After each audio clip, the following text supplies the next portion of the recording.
Om Swastiastu. Perkenalkan, nama saya Komang Putri Saharani dengan NIM 2111031226 dari Rombel 6, Prodi S1 Pendidikan Guru Sekolah Dasar. Di sini saya akan menjelaskan materi mengenai orang suci dan awatara. Yang pertama, yaitu mengenai orang suci.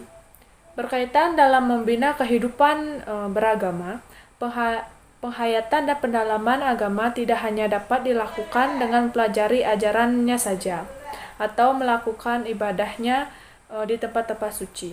Namun diperlukan juga orang-orang suci. Orang suci yang dimaksud dalam agama Hindu adalah orang yang disucikan atau orang yang dihormati sebagai tokoh mulia.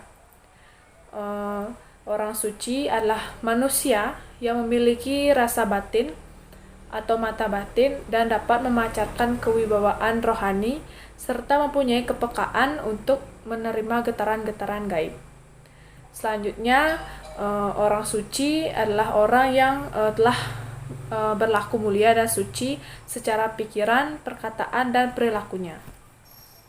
Nah, di dalam orang suci terdapat dua golongan, yaitu golongan Eka Jati dan Dwi Jati. Nah, pada golongan Eka Jati ini termasuk pemangku atau pinandita, balian, dalang, dukun, dan lain sebagainya. Dan golongan Dwi Jati yaitu seperti pandita, pedanda, dan lain sebagainya. Nah, yang kedua yaitu cara penyucian lahir dan batin pada orang suci atau orang bijaksana. Nah, caranya yaitu melalui madiksa. Nah, madiksa ini adalah upacara penyucian diri baik secara lahir dan batin oleh seorang wilaka atau orang biasa menjadi orang suci, pendeta atau sulingge. Nah, upacara madiksa ini termasuk dalam upacara resiatnya atau upacara pengorbanan suci. Upacara madiksa sebagai wujud ungkapan rasa syukur kepada para guru atau maharesi yang telah mengajarkan ilmu tentang agama, pengetahuan suci maupun memimpin upacara. Madiksa juga disebut dengan Madwijati yang artinya kelahiran yang kedua kali. Seorang yang akan menjadi pendeta wajib mengikuti upacara ini karena akan memberikan pelajaran bagi dirinya dan orang lain. Nah, yang ketiga yaitu orang-orang suci agama Hindu, pandita atau pinandita. Sangat besar pengaruhnya di dalam agama Hindu atau di dalam kehidupan beragama karena berperan dalam menyebarkan agama Hindu, di dalam membina kehidupan beragama di tengah-tengah masyarakat dan meneruskan ajaran-ajaran tersebut pada masa berikutnya dan dapat memancarkan kewajiban rohani.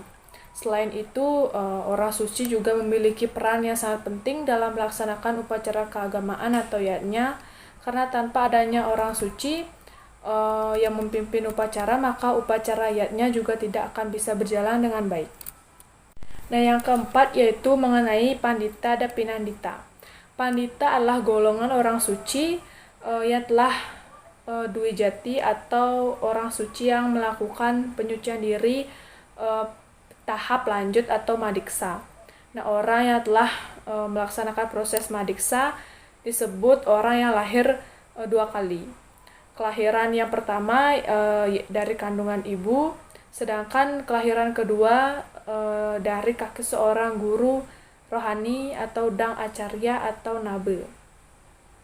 Sedangkan pinandita adalah pemangku Eka Jati. Nah, Eka Jati berarti lahir sekali, yakni lahir dari ibu kandungnya sendiri. Seseorang yang dikatakan sebagai pemangku jika telah melakukan penyucian berupa upacara pawintenan. Yang kelima yaitu mengenai sasana dan wewenang orang suci, pinandita maupun pandita. Antara pandita dan dengan pinandita juga mempunyai status dan wewenang yang berbeda, termasuk pula sasananya. Nah, seseorang pinandita setelah melalui upacara pawentenan, seorang pinandita dapat menyelesaikan upacara yatnya tertentu, yaitu biasanya pada pura-pura tertentu khususnya pura yang ada di emongnya atau yang menjadi tanggung jawabnya. Pada umumnya di Bali, Pinandita ini adalah pemangku. Namun apabila ada upacara-upacara besar seperti upacara padudusan agung di sebuah pura atau melakukan tawur dan sebagainya harus diselesaikan oleh seorang pandita. Demikian pula sebagai contoh dalam upacara Purnama Tilam dalam umat Hindu Bali, selain oleh Pinandita dipupuk juga oleh pandita. Nah, yang keenam yaitu riwayat singkat orang suci agama Hindu. Nah, orang yang disucikan dan orang yang dihormati sebagai tokoh mulia dan suci dalam ajaran agama Hindu. Orang suci juga dikenal dengan nama Pandita dan Pinandita berdasarkan sifat yang khas dapat disebutkan karena kesaktiannya dan kemujizatannya. Nah, kesucian perbuatannya serta idealismenya yang demikian patuh pada fungsinya menyebabkan mereka menjadi orang suci. Nah, orang suci secara umum dikenal dalam agama Hindu yakni dengan nama resi. Nah, yang ketujuh yaitu awatara dalam agama Hindu adalah reinkarnasi atau inkarnasi dari Tuhan Yang Maha Esa maupun manifestasinya. Tuhan Yang Maha Esa maupun manifestasinya akan turun ke alam, mengambil suatu wujud dalam alam material guna menyelamatkan alam dari kehancuran dan kejahatan, serta menegakkan dharma dan menyelamatkan orang-orang yang melaksanakan dharma. Nah, dan yang ke-8 sloka yang menjelaskan kemunculan awatara Hindu yaitu pada Bhagavad Gita bab 4 sloka 7 yang terjemahannya kapanpun dan dimanapun pelaksanaan dharma dan hal-hal yang bertentangan dengan dharma merajalela pada waktu itu, aku sendiri menjelma, wahai putra keluarga Batara. Nah, yang ke-9 yaitu Dasa Awatara.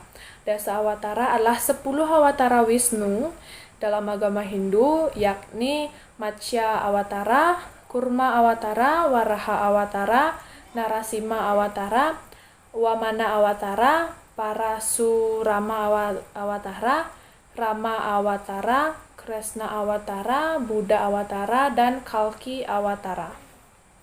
Nah, yang ke-10 yaitu mengenai jenis-jenis awatara. Nah, yaitu yang pertama, Purusa Awatara.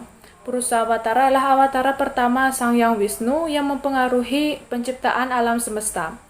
Awatara tersebut yakni Vasudewa, Sankarsan, Pradyumna, dan Aniruddha. Nah, awatara yang kedua yaitu Guna Awatara. Guna Awatara adalah awatara yang mengatur 3 jenis bidang dalam diri makhluk hidup, yaitu Brahma, Wisnu, dan Siwa. Nah, awatara yang selanjutnya yaitu Lila Awatara, yaitu awatara yang sering ditampilkan dalam kitab-kitab Purana. Awatara tersebut turun secara teratur ke alam dari 100 tahun ke 100 tahun untuk menegakkan dharma dan menunjukkan jalan bakti dan moksa. Nah, awatara yang selanjutnya yaitu Manwantara Awatara. Nah, awatara ini diyakini sebagai pencipta para leluhur dari umat manusia yang ada di muka bumi ini. Nah, awatara yang terakhir yaitu Satyawesa Awatara, yaitu mengenai 2 jenis makhluk hidup yang adalah penjelmaan Wisnu secara langsung dan makhluk diberkati yang memperoleh kekuatan dari Wisnu. Sekian materi yang dapat saya sampaikan, semoga materi saya bermanfaat dan apabila ada kekurangan mohon dimaklumi. Akhir kata saya ucapkan Om Santi Santi Santi Om.